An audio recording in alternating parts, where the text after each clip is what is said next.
The meaning of Namakolas is a place we come together to find agreement. In our Kwakwaka'wakw language, we found ourselves in the ability to really take control over the management of our territories. It's been really enlightening over the years to see that go from a theory and an application and an idea into something that's implementable. We developed Namakolas Council in 2007 to help us with resource management issues. We have 35 trained guardian and stewardship officers now representing 6 First Nations. And so it's a tremendous opportunity for us to continue as governments of the day talk about reconciliation and UNDRIP and all these catchwords that we've been hearing for years, bringing meaning and substance to them as we evolve each year.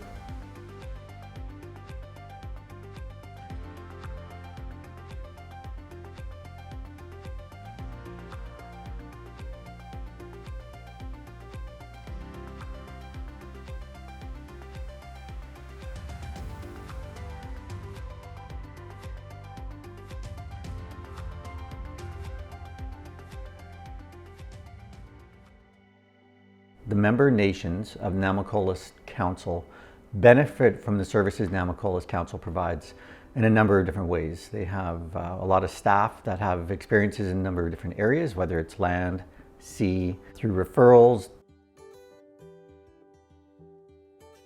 Gaelic Esla, my name is Charlene Everson, and I am the Cultural Capacity Coordinator at Namakolas Council.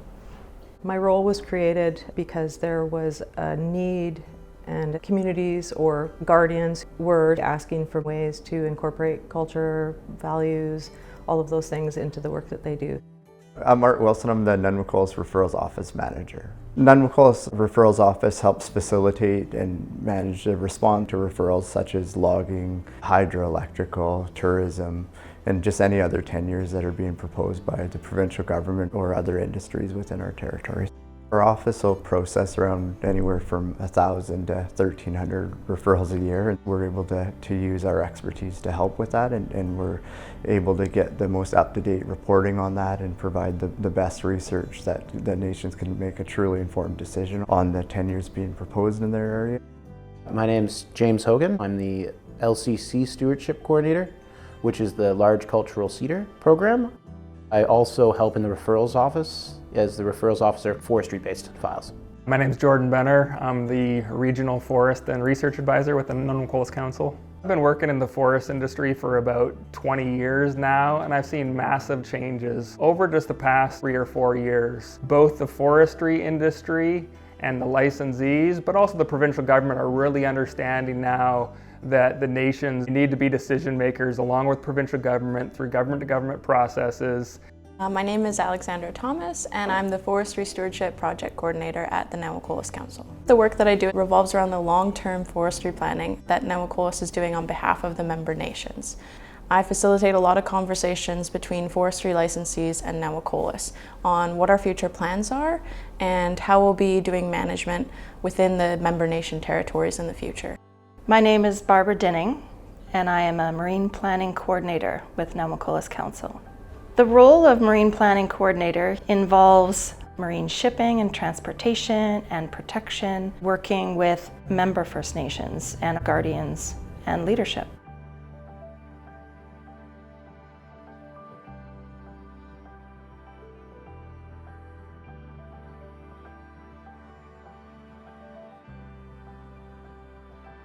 The partnerships that we've created is huge. Definitely with the forest companies, those proponents are really helping the nation and in just growing our relationships with them. We're getting stronger, and the Guardian program is definitely striving with their help.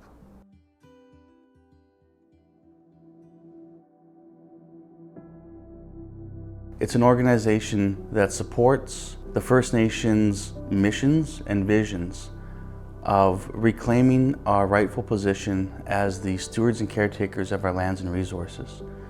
In essence, that's reconciliation for you.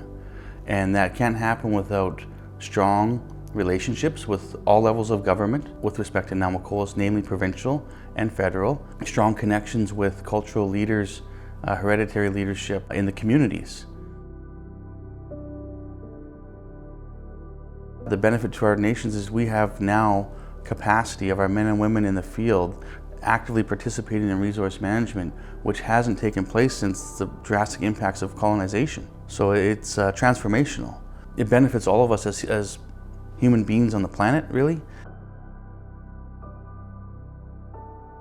Kwakwaka'wakw cultural values been around for a long time. They are things like respect and humility, responsibility, sharing and generosity and reciprocity. I'm hoping to operationalize them into the way that we do things. It's good work, especially the work of the Guardians and what we're trying to accomplish and revitalizing our resources to become abundant. Who wouldn't want that? Who doesn't want resources to be abundant for all of us? I really like being what I think is on the right side of history. Namaquolas opens doors to have opportunities in your own territory, and it keeps the youth within the communities and families together, and that's invaluable.